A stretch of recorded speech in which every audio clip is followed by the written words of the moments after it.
옛날 옛적에 핑크를 너무나 좋아하는 핑크 대왕 퍼시가 살았어요.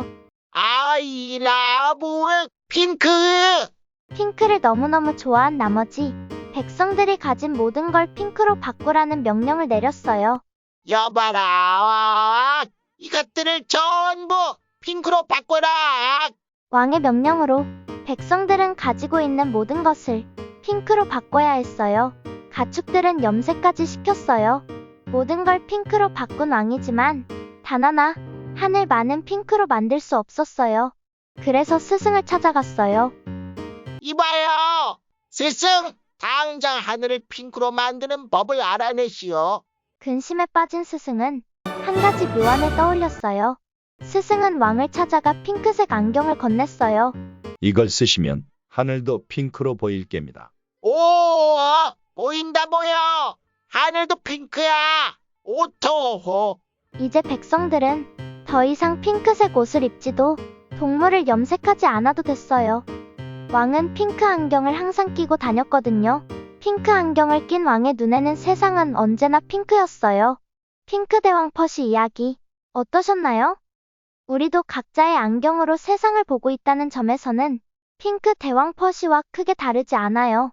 이제 프레임 책을 통해 프레임이 어떻게 작용하는지, 어떻게 하면 그 프레임을 리프레임하는지에 대해 알아보아요. 이 책의 핵심 메시지는 프레임은 바꿀 수 있고 프레임이 바뀌어야 삶이 바뀐다는 거예요. 프레임은 세상을 바라보는 마음의 창이에요.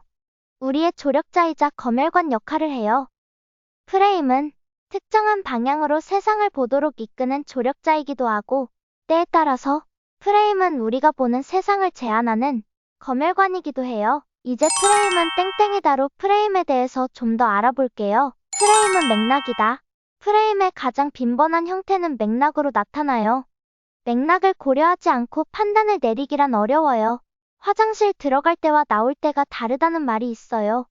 안 좋은 뜻으로 쓰이지만 당연한 얘기예요.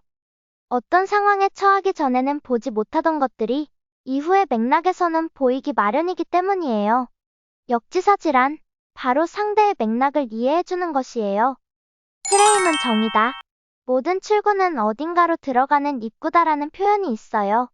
같은 문을 두고도 어떻게 정의하느냐에 따라 출구도 입구도 될 수 있어요. 마지막이라는 단어를 살펴볼게요.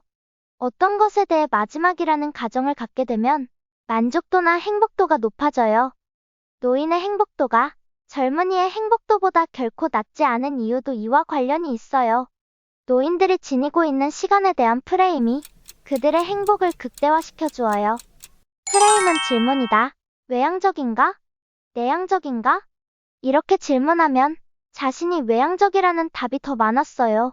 질문의 방향이 판단에 영향을 주어서 자신의 성격을 조금씩 다르게 보도록 만들기 때문이에요. 따라서 평소에 자신이 자주 던지는 질문을 점검해야 해요.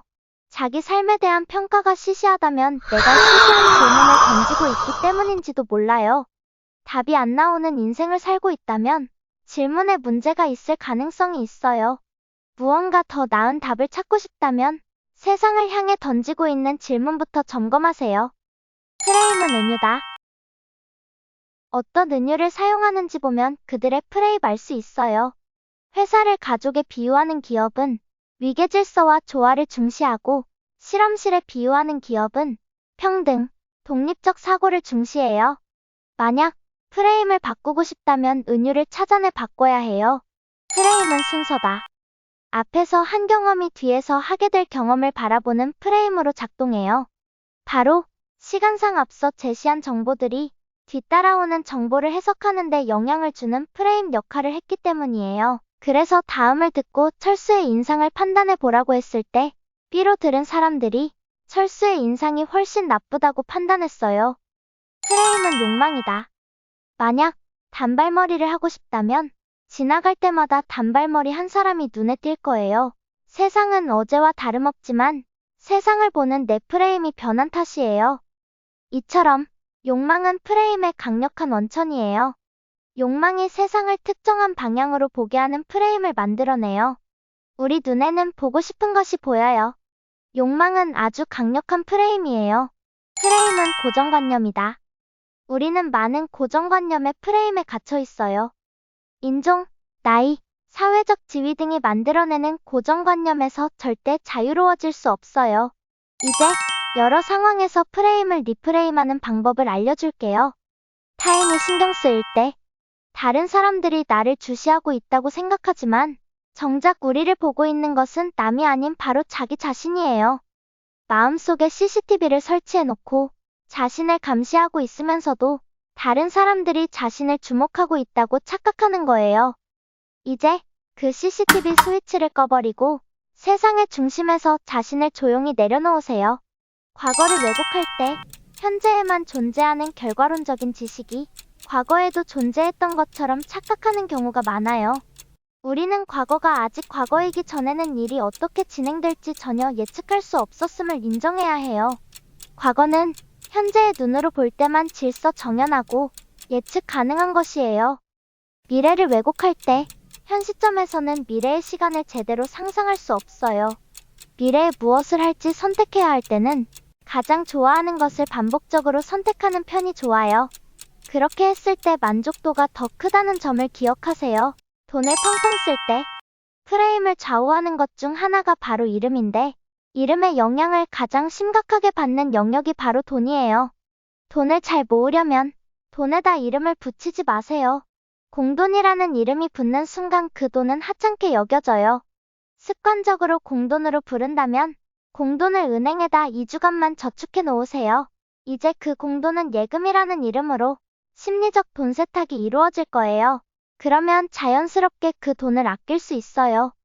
공돈 못지않게 지혜롭지 않은 이름이 푼돈이에요. 액수가 적은 돈에는 습관적으로 푼돈이라는 이름이 붙는데, 그 이름이 붙는 순간 그 돈은 쉽게 소비될 운명에 처하게 돼요.